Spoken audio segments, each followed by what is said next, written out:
दोस्तों स्टडी 91 में आप सभी का बहुत बहुत स्वागत है। और आज दोस्तों जीके जीएस के प्रैक्टिस सीरीज में हम अगले पार्ट को कवर करने जा रहे हैं, जिसमें हमारे सामने आज पार्ट नंबर 19 है। 19वां पार्ट है आपका जीके जीएस में चलने जा रहा है। जो लोग शुरुआत से जुड़े होंगे उनको लग रहा होगा कि धीरे धीरे विषय पर पकड़ उनकी मजबूत होती जा रही है। मैं आपसे बार बार कहता हूं दोस्तों, कुछ पढ़ो या मत पढ़ो, लेकिन ये जो प्रैक्टिस बैच चल रहा है ना, इस प्रैक्टिस बैच को जरूर देखो, क्योंकि यहां से आपकी परीक्षा की पूरी तैयारी हो जाती है। और जितने प्रश्न आपकी परीक्षा में पूछे जा सकते हैं, जो एक्सपेक्टेड है, जो इंपॉर्टेंट है, या जो प्रीवियस पेपर में कहीं पूछे गए हैं, ठीक है, ऐसे प्रश्नों पर हम यहां चर्चा करते हैं, इसलिए और भी ज्यादा मजा आता है। तो डेली रात को 9 बजे सीरीज दी जाती है आप सभी को, जीके जीएस का प्रैक्टिस सेशन। इसके अलावा शाम को 5 बजे साइंस की एक सीरीज दी जाती है, जिसमें जिन लोगों का फिजिक्स, केमिस्ट्री और बायोलॉजी के पार्ट कमजोर हों वो लोग आकर के देख सकते हैं। बाकी पूरी की पूरी विषय जो है वो पढ़ाई जा चुकी है। आप स्टडी 91 के प्लेलिस्ट में देख सकते हैं, हमारे एप्लीकेशन में देख सकते हैं, या फिर वेबसाइट पर जाकर देख सकते हैं, जहां आपको निःशुल्क क्लासेस दी गई हैं। ठीक है, चलिए आगे देखते हैं दोस्तों, आज हमारे लिए कौन कौन से प्रश्न खास हैं। जिन लोगों ने अभी तक स्टडी 91 का एप्लीकेशन नहीं डाउनलोड किया, जल्दी से डाउनलोड कर लें, क्योंकि इसके बिना आपकी तैयारी अच्छी नहीं हो पाएगी। चलिए शुरू करते हैं दोस्तों। पहला क्वेश्चन दे रहा हमारी स्क्रीन पर, अवध के एका आंदोलन का उद्देश्य क्या था। अवध में एक आंदोलन हुआ था जिसका नाम है एका आंदोलन। ठीक है, अवध में आंदोलन हुआ था। अवध कहां किस हो जाता है दोस्तों, तो अवध माने अयोध्या, अयोध्या माने फैजाबाद। आइए, जो फैजाबाद वाला बेल्ट है ना, यह पूरा अवध कहा जाता था। यह फैजाबाद से लेकर यहां प्रतापगढ़ तक का पूरा बेल्ट हुआ करता था उस जमाने में। तो कह रहा है ये अवध प्रांत जो था, यहीं का नवाब था, नाम था सुजाउद्दौला। पढ़ा है ना, जिसने बक्सर की लड़ाई में जाकर हिस्सा लिया था। ठीक है, बक्सर का युद्ध 1765 में, जिसमें सुजाउद्दौला और दिल्ली का शासक था, सुल्तान था, क्या नाम था, शाह आलम दूती, और बंगाल का शासक था कासिम। ठीक है, क्या नाम था, ये जाफर के बाद कासिम आया। ठीक है, तो याद रखें दोस्तों, इन तीनों लोगों ने मिलकर लड़ा था, और अंग्रेजों की तरफ से हेक्टर मुनरो ने लड़ा था। तो उस लड़ाई में मुनरो जीता था, बाकी लोगों की संयुक्त रूप से हार हो गई थी। चलिए, वो तो खैर बात की बात है। एका आंदोलन का जो है उद्देश्य क्या था, ये आपको बताना। कह रहा है सरकार को लगान देना बंद करना, जमींदारों के अधिकारों की रक्षा करना, या सत्याग्रह की समाप्ति करना, या फिर खरीफ और रबी के समय सरकार को लगान बराबर देना। ठीक है, ये एका आंदोलन में जो किसान थे, किसानों से संबंधित आंदोलन है।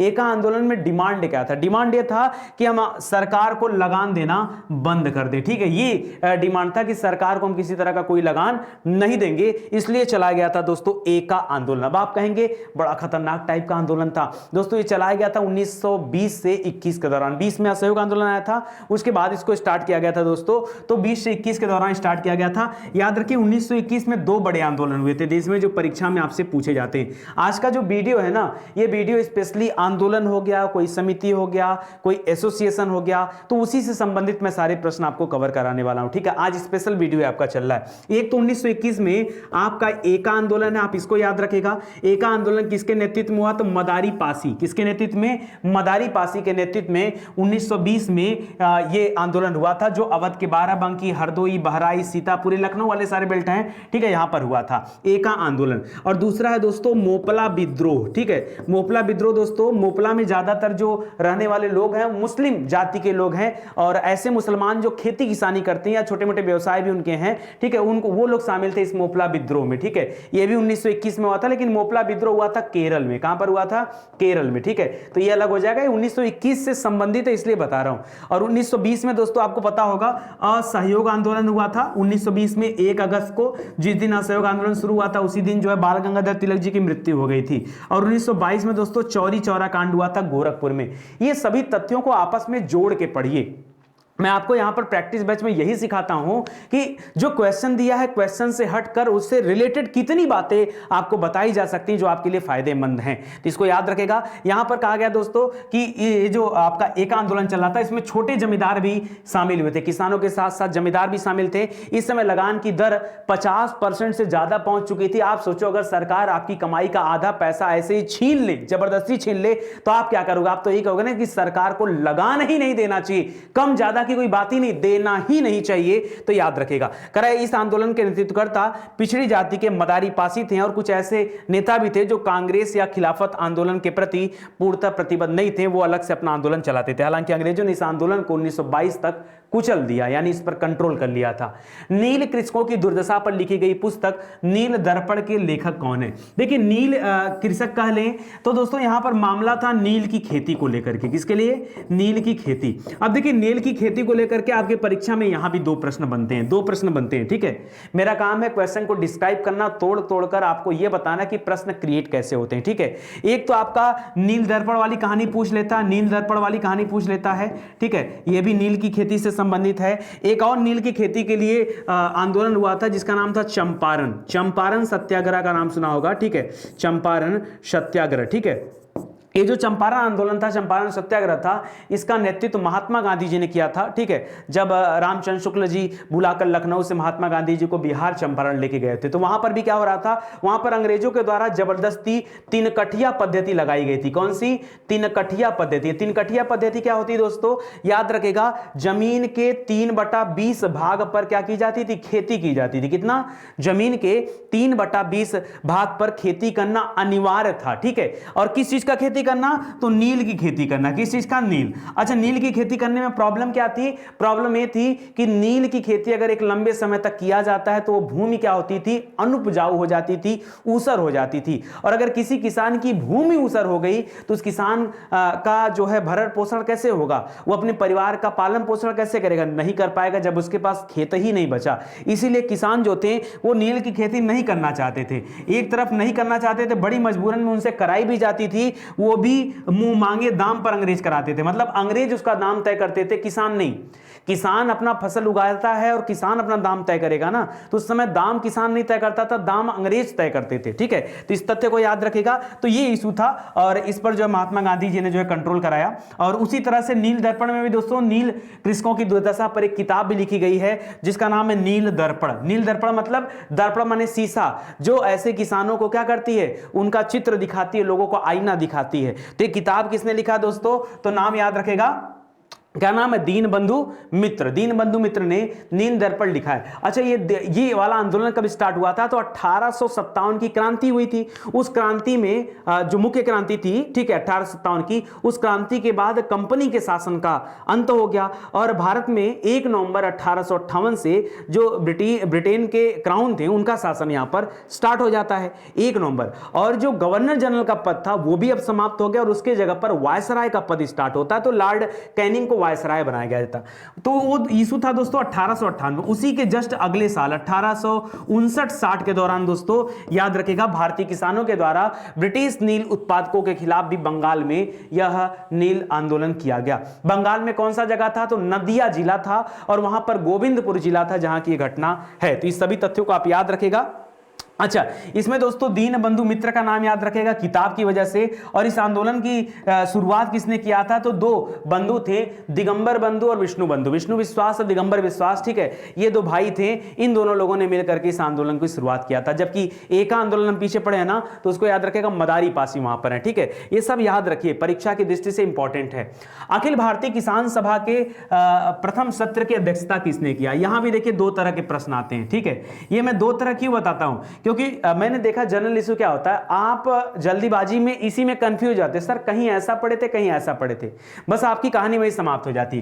देखिए वर्ड पकड़िएगा, एक जगह लिखा हुआ किसान सभा, ठीक है, क्या लिखा हुआ है? दोनों जगह किसान वर्ड मिलेगा, ठीक है। लेकिन अगर मान लीजिए एक तरफ लिखा किसान सभा, इसका पहले नाम था किसान कांग्रेस। क्या नाम था?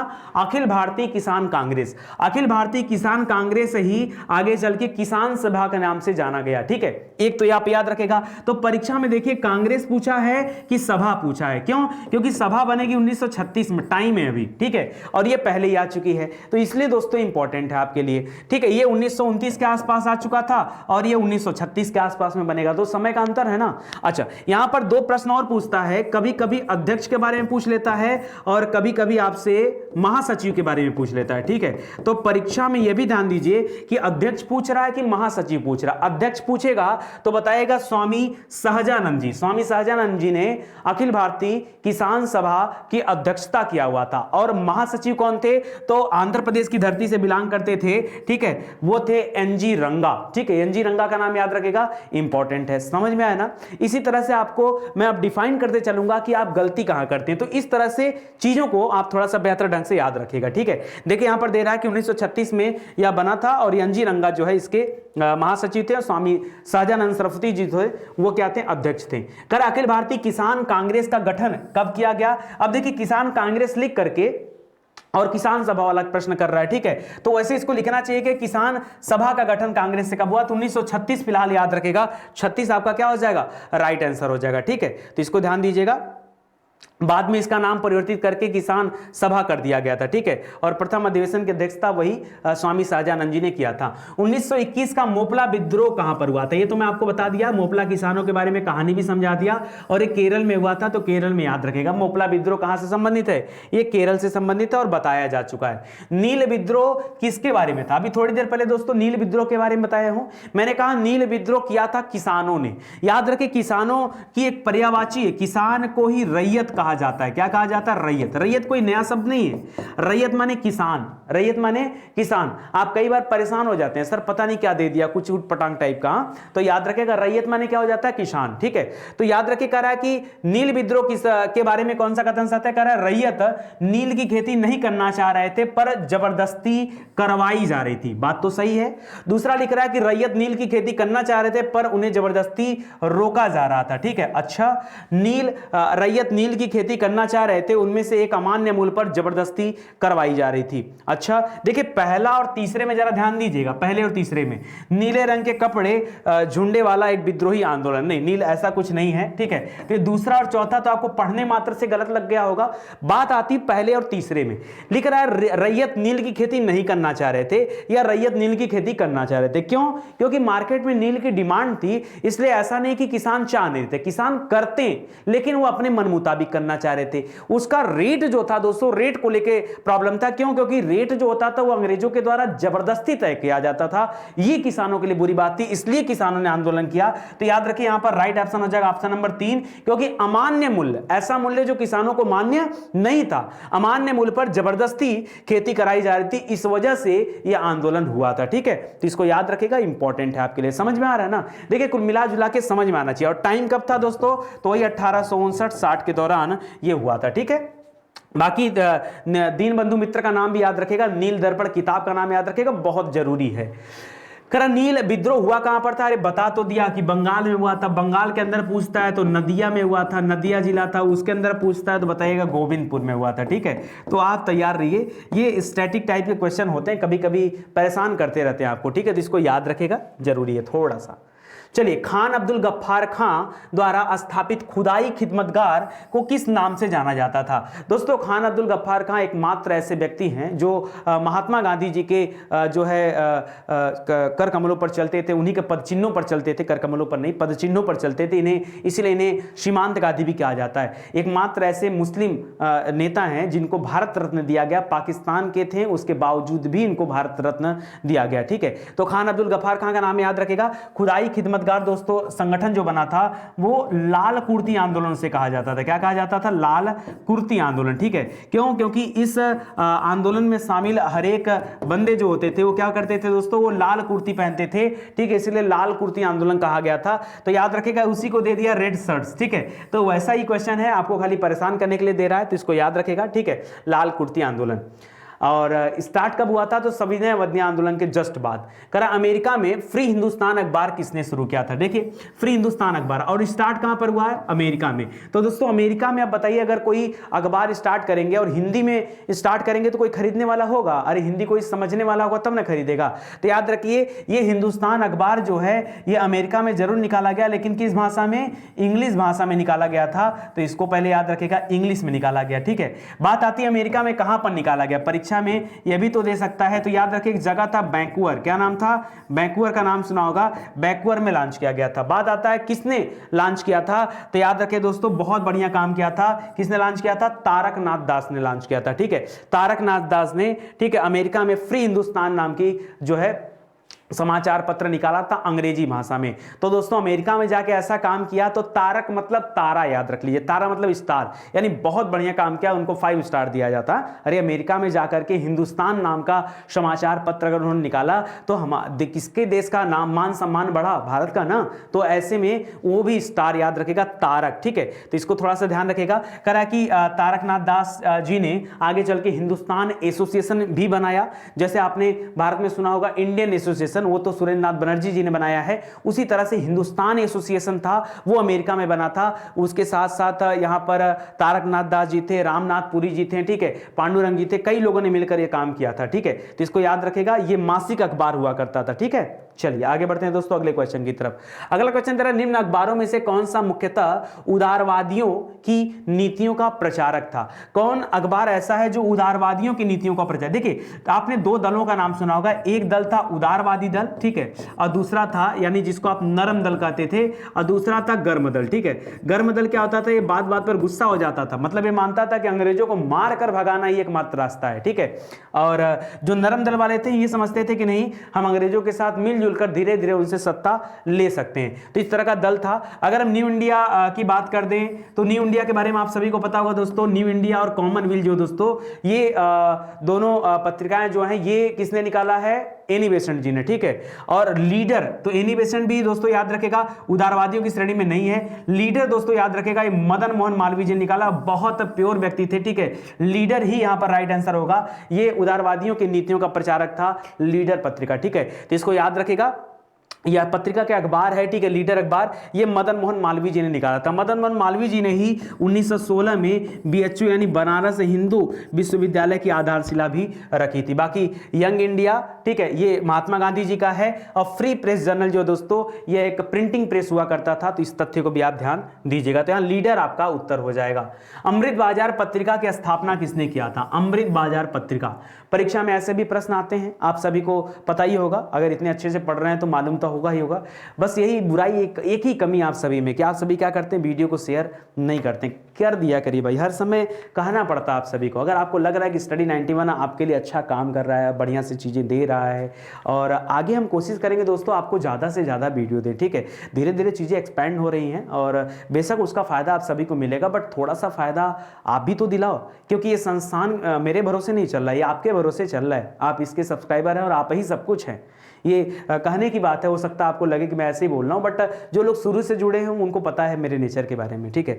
और जब कोई परेशान करता है तो मुझे बड़ा बुरा भी लगता है। चलो बताओ जल्दी से, अमृत बाजार पत्रिका की स्थापना किसने किया? कह रहा गिरीश चंद्र घोष ने, हरिश्चंद्र मुखर्जी, एस.एन. बनर्जी या शिशिर कुमार घोष। मैंने आपको बताया था कि अमृत बड़ा इंपॉर्टेंट होता है दोस्तों, इसको बड़ा संभाल करके सीसी अगर कहीं मिल जाए तो सीसी में रख लेना। वैसे सीसी ऐसे नहीं लिखा जाता, ऐसे लिखा जाएगा सीसी, ठीक है। लेकिन याद रखेगा सीसी से याद रखेगा शिशिर कुमार घोष, परीक्षा में भूलेगा नहीं, ठीक है। तो याद रखेगा अमृत बाजार पत्रिका ये शिशिर कुमार घोष की जो है ने इसका जो है संपादन किया था, स्थापना किया था, याद रखेगा, ठीक है। बाकी एस.एन. बनर्जी, सुरेंद्र नाथ बनर्जी जी की बात कर रहा है, ठीक है। इन्होंने इंडियन एसोसिएशन बनाया, बहुत कुछ किया, ठीक है। तो ये भी याद रखेगा। हरिश्चंद्र मुखर्जी जी का नाम सुना होगा, ठीक है, द हिंदू से जुड़े थे, ठीक है, हरिश्चंद्र मुखर्जी जी, और इनको भी याद रखेगा। बाकी गिरीश चंद्र घोष जी जो हैं ये दोस्तों हिंदू पैट्रियाट का नाम सुना होगा, ठीक है, उसकी जो है लॉन्चिंग किए हुए थे।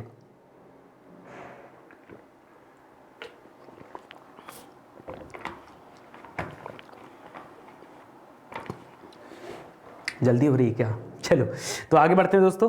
अगला दे रहा है दोस्तों, अभिनव भारत से संबंधित कौन था? अभिनव भारत, जब अभिनव भारत का नाम आता है आपके सामने एक नाम और याद आता है, किसका? मित्र मेला का नाम याद आता है। क्यों? क्योंकि अभिनव भारत के पहले ये जो संस्था थी वो मित्र मेला के नाम से जानी जाती थी, ठीक है, और इसकी स्थापना 1899 में हो चुका था। जबकि अगर हम अभिनव भारत की बात करें, तो याद रखेगा दोस्तों अभिनव भारत की स्थापना ये 1904 में हुआ था, और दोनों की स्थापना किसने किया था? वी.डी. सावरकर जी ने किया था। वी.डी. सावरकर, विनायक दामोदर सावरकर जी ने किया था, ठीक है। तो इसको याद रखेगा, यहां पर राइट आंसर हो जाएगा वी.डी. सावरकर। वी.डी. सावरकर जी ने एक किताब भी लिखा है, ठीक है, उस किताब का नाम है दोस्तों 1857, ठीक है, इतना यही नाम ही बस खाली इतना है 1857, ठीक है, तो इसको भी याद रखेगा। बाकी सीआर दास की बात कर रहा है, चित्तरंजन दास जी की बात कर रहा है। चित्तरंजन दास जी ने मोतीलाल नेहरू के साथ मिलकर के, जो जवाहरलाल नेहरू के पिताजी थे, उनके साथ मिलकर के स्वराज पार्टी का स्थापना किया था 1924 में।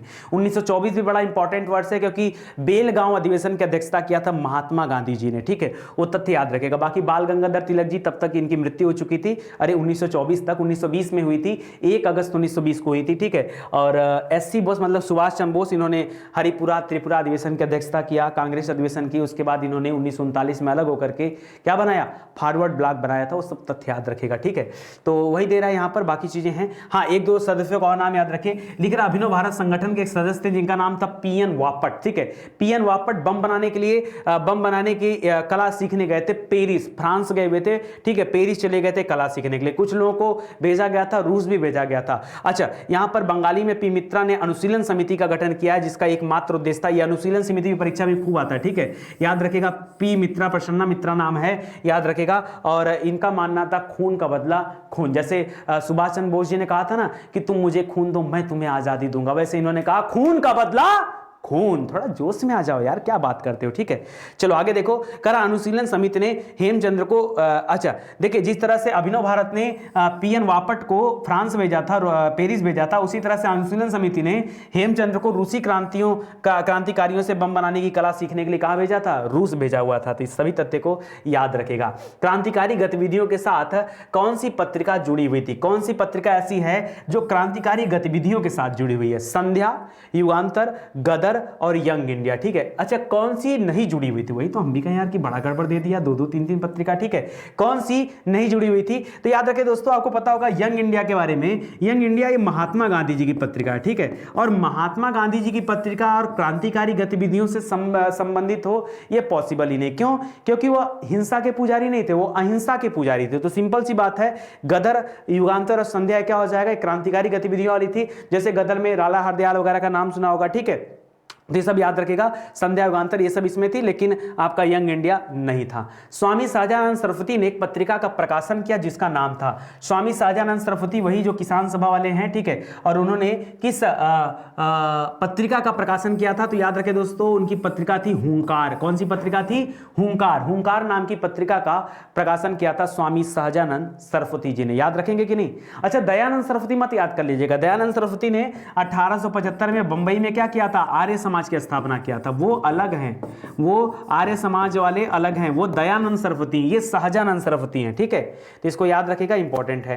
करा कि नीचे दिए गए विकल्पों में राष्ट्रवादी समाचार पत्र, द हिंदू, केसरी, बंगाली, हिंदुस्तानी, सुधारक और सुधारक के संपादकों के नामों से सही संयोजन ज्ञात करिए। चलिए, अगर मैं द हिंदू की बात कर लूं और मैं केसरी की बात कर लूं, केवल दो ही की बात कर लूं, तो केसरी किसने निकाला था, बाल गंगाधर तिलक जी ने, तो दूसरे नंबर पे बाल गंगाधर तिलक जी होने चाहिए, ठीक है, दूसरे नंबर पे। क्यों? पहला द हिंदू है ना, तो दूसरे पे बाल गंगाधर तिलक। देखिए, बाल गंगाधर तिलक के पहले नंबर पे हो गए, गलत है, इसमें बाल गंगाधर तिलक दूसरे नंबर पे, ये उत्तर बन सकता है, ये भी उत्तर बन सकता है, मतलब पहला और दूसरा तो देखते ही मान गलत कर दीजिए, ठीक है। अब ये दोनों में से उत्तर बन सकता है। चलो आगे देख लेते हैं। करा कि द हिंदू से कौन जुड़े थे, तो अय्यर जुड़े थे, ठीक है, जी सुब्रमण्यम अय्यर जुड़े थे, ठीक है, ये भी आपका सही हो जाएगा, ठीक है। अच्छा, अब तीसरा ऑप्शन देखते हैं दोस्तों, करा हिंदुस्तानी के लिए क्या दे रहा है, गंगा प्रसाद वर्मा जी, गंगा प्रसाद वर्मा। अच्छा, यहां दे दिया सुरेंद्रनाथ बनर्जी, ना, सुरेंद्रनाथ बनर्जी दोस्तों यहां पे नहीं आ जाएगा, नहीं, ठीक है, हिंदुस्तानी में सुरेंद्रनाथ बनर्जी और ठीक तो है, और बंगाली में गंगा प्रसाद आ जाएगा ना, और समाज सुधारक में गोपाल कृष्ण गोखले आ जाएगा। मतलब सीधे याद रख लें कि गोपाल कृष्ण गोखले समाज सुधारक थे, इनको अंतिम में रखना है, तो अंतिम में रखना है, तो एक तो ये है, नहीं ये तो ऑप्शन कट गया ना, ये दूसरा कट गया, तो बचा चौथा वाला उत्तर हो जाएगा, चौथा वाला उत्तर हो जाएगा। यहाँ पे समझ में आया, समाज सुधारक थे ना, अरे गोपाल कृष्ण गोखले महात्मा गांधी जी के राजनैतिक गुरु थे। 1905 में बेजोड़ काम इन्होंने किया है, गोपाल कृष्ण गोखले ने क्या किया है, सर्वेंट ऑफ इंडिया सोसाइटी का स्थापना किया है, ठीक है, और इतने चर्चा में बन गए थे कि 1905 में कांग्रेस अधिवेशन का अध्यक्ष भी इन्हीं को चुना गया था, ठीक है। 1905 बड़ा इंपॉर्टेंट सन है, उसी समय लॉर्ड कर्जन ने बंगाल विभाजन किया था, बंगाल को 2 हिस्सों में बांट दिया था, हालांकि बाद में विभाजन कैंसिल करना पड़ा, लेकिन उस तथ्य को भी याद रखेगा। चौथा वाला ऑप्शन आपका यहां पर राइट हो जाएगा। ठीक है, देखिए वही दे रहा है, करा द हिंदू, ये किससे जुड़ा हुआ, जी सुब्रमण्यम अय्यर से। केसरी जो है ये बाल गंगाधर तिलक, बंगाली सुरेंद्रनाथ बनर्जी, और बंगाल से थे भी ये। हिंदुस्तानी गंगा प्रसाद, पूरे हिंदुस्तानियों के, हिंदुस्तानी क्या मानते हैं, गंगा को माँ मानते हैं, तो गंगा हिंदुस्तानी याद रखेगा। और समाज सुधारक कौन हो जाएंगे, गोपाल कृष्ण गोखले, तो याद रखेगा। निम्न में से कौन एक राष्ट्रवादी समाचार पत्र नहीं था, जो नहीं है वो बताना है। ठीक है, द हिंदू, बंगाली, दी महारत्ता और द टाइम्स ऑफ इंडिया, कौन सा ऐसा जो राष्ट्रवादी समाचार पत्र नहीं है, तो याद रखें दोस्तों एकदम सिंपल सा है, टाइम्स ऑफ इंडिया। तो बहुत बाद में आया, ठीक है, ये न्यूज के लिए आया था। और ये राष्ट्रवादी मतलब किसका योगदान, क्रांतिकारी राष्ट्र के योगदान में नहीं था, हमारे देश को आजादी चाहिए था, और कौन ऐसा समाचार पत्र था जो आजादी के लिए नहीं छपता था या उस समय में नहीं था। तो याद रखें दोस्तों ये चला था अलग समय में। ठीक है, करा द टाइम्स ऑफ इंडिया एक राष्ट्रवादी समाचार पत्र नहीं था, इसको ब्रिटिश राज के दौरान 1838 को बंबई टाइम्स और जर्नल ऑफ कॉमर्स के रूप में स्थापित किया गया था। आगे चल के 1861 में इसको द टाइम्स ऑफ इंडिया का नाम दिया गया। हिंदू वाला जो था उसका संपादन जी सुब्रमण्यम अय्यर जी करते थे, बंगाली वाले का सुरेंद्रनाथ बनर्जी करते थे, और दी महारत्ता जो था ये बाल गंगाधर तिलक जिसके संपादक थे, द महारत्ता। दोस्तों याद रखेगा, ये आपके लिए अलग से स्टार लगाइए, स्टार लगाइए, परीक्षा में पूछा जा सकता है, मैं बार बार कर रहा हूं। ठीक है, बाद में मत कहिएगा। देखिए डेली मैं नए नए प्रश्न खोज के लाता हूं। आप समझो कि जब मुझे पढ़ाना होता है तो कितना मेहनत करना होता होगा कि आज बच्चों को क्या देना है, क्या दिया जाए कि उनकी ट्रेनिंग और मजबूत हो जाए और अच्छी हो जाए। आनंद मठ के लेखक कौन थे, ठीक है, आनंद मठ।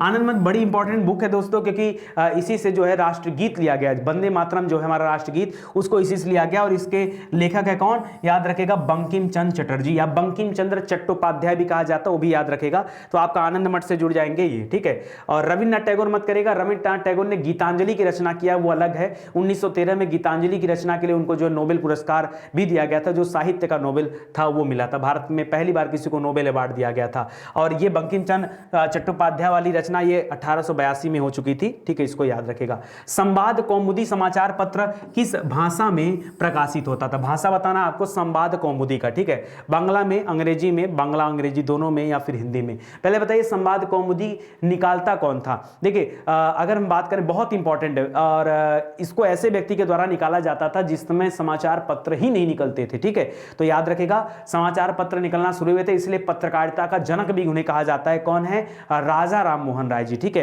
राजा राम मोहन राय जी ने संवाद कौमुदी निकाला है, और बंगला में निकाला है। किस भाषा में, बांग्ला में, क्योंकि वहीं से बिलोंग करते थे, तो बांग्ला में इन्होंने निकाला है। एक और इनकी पत्रिका है दोस्तों ब्रह्मोनिकल, क्या नाम है, ब्रह्मोनिकल। ठीक है, वो भी याद रखेगा। और एक मिरातुल अखबार है, ये वाला जो मैं अभी बात कर रहा हूं, ये 1821 में निकाला गया था। ठीक है, संवाद कौमुदी याद रखेगा, पॉइंट नोट कर लीजिए, नहीं तो बाद में दिक्कत होगा आपको। ठीक है, और 1822 में दोस्तों इन्होंने निकाला मिरातुल अखबार। ठीक है, मिरातुल अखबार, मिरातुल कर दीजिए, अलग अलग भी कर सकते हैं, मिरातुल अखबार। और उसके बाद दोस्तों ब्रह्मोनिकल पत्रिका भी निकाला, इसी 1822-23 के दौरान ही ब्रह्मोनिकल भी आया था। इसके अलावा दोस्तों 1815 की बात करें तो इन्होंने क्या बनाया था, 1815 में बताइए, हिंदू कॉलेज की स्थापना किया, हिंदू कॉलेज की स्थापना किया, तो ये भी याद रखेगा। 1828 में दोस्तों इन्होंने ब्रह्म समाज की स्थापना किया, जो कि इनके द्वारा किया गया सबसे बड़ा कार्य था। ठीक है, इनको भारत में ऐसे पितामह नहीं कहा जाता है, तो ये सब याद रखेगा। इनको भारतीय पत्रकारिता का अग्रदूत या जनक भी कहा जाता है, तो ये सब तथ्य याद रखिए।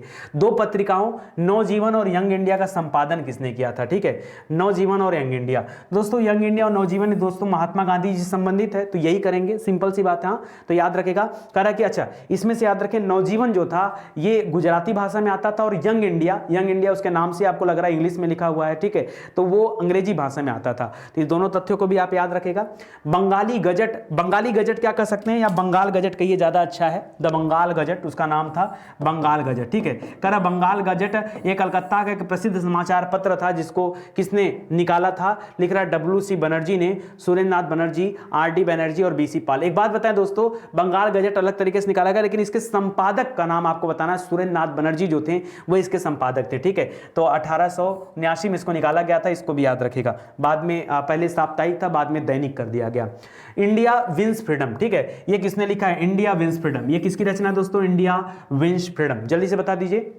India wins freedom. इसी तरह की एक और रचना है फायर ऑफ विंग्स, ठीक है, वो अलग है। इंडिया विंस फ्रीडम की बात करें तो मौलाना अबुल कलाम आजाद की रचना है, जबकि इसी तरह की एक और रचना है, ठीक है, और वो रचना किसकी है, ठीक है, फायर ऑफ विंग्स जो पढ़ते हैं वो अब्दुल कलाम जी के है, ये अबुल कलाम आजाद है, ठीक है। तो इंडिया विंस फ्रीडम याद रखेगा, और ये बहुत बड़े जो है नेता थे, और अबुल कलाम आजाद दोस्तों सबसे ज्यादा समय तक इन्होंने कांग्रेस अधिवेशन की अध्यक्षता किया। 1940 के बाद दोस्तों 45 तक लगातार 5 सालों तक यही अध्यक्षता करते रहे। राजा राम मोहन राय ने संपादक थे किसके, तो याद रखें दोस्तों ये संवाद कौमुदी के संपादक थे, ये आपको अभी वही बताया गया, ठीक है, 1821 में, ठीक है, तो इसको याद रखेगा।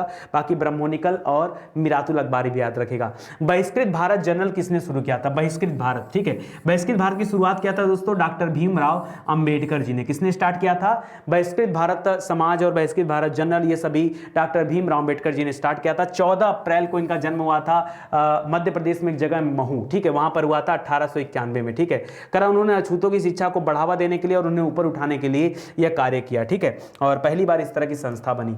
मूक नायक समाचार पत्र से कौन संबंधित थे, मूक नायक, बहुत अच्छा प्रश्न है दोस्तों, बताइए। लिख रहा है ज्योतिबा फुले, ये बहुत बड़े समाज सुधारक थे, भीमराव अंबेडकर, एम.एन. राय और एनी बेसेंट। तो मूक नायक याद रखेगा, ये भी भीमराव अंबेडकर जी की रचना है मूक नायक, ठीक है, तो इंपॉर्टेंट है, इसको भी ध्यान दीजिएगा।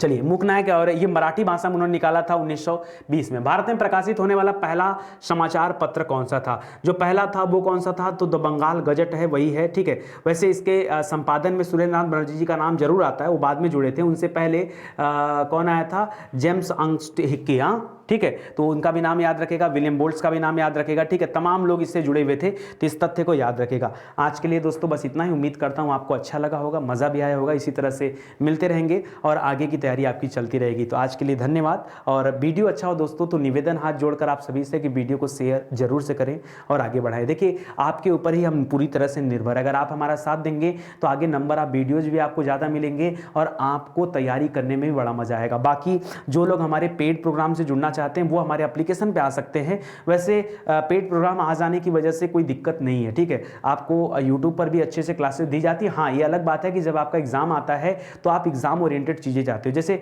अभी क्या होता है, मान लीजिए आपका कोई एग्जाम आ गया, तो जरूरी नहीं है ना आप यूट्यूब पे हो, तो यूट्यूब पे मुझे एक कॉमन ऑडियंस डील करना पड़ता है कि मेरे सामने सभी बच्चे हैं, मैं किसी एक एग्जाम को फोकस करके चीज़ें नहीं बता सकता, ठीक है, तो इस वजह से मुझे इस तरह की सीरीज देनी पड़ती है। और अगर आप आ जाएंगे पेड प्रोग्राम में तो वहाँ क्या है कि डेली आपकी 4-5-6 घंटे की क्लासेस चलती हैं, आप आइए अटेंड करिए आराम से, ठीक है, और बहुत मेहनत करते हैं। इतना जितना यूट्यूब पे मेहनत चला है ऐसे ही मेहनत आपके पेड प्रोग्राम पे भी किया जा रहा है, और लगातार आप सभी को जो है वीडियोस दिए जा रहे हैं। आगे देखते हैं कौन कितना झंडा बुलंद करता है, वो तो पढ़ाने के ऊपर है, ठीक है, आपके पढ़ने के ऊपर है और हमारे पढ़ाने के ऊपर है, और मज़ा ही आ जाने वाला है, ठीक है। तो अभी आगे आपका और भी एग्जाम आने वाला है, चाहे आप जो भी एग्जाम आपका आता रहेगा आप आइए और जुड़ते जाइए, ठीक है। धन्यवाद, मिलते हैं अगले लेक्चर में, तब तक के लिए जय हिंद, जय Bharat, thank you so much.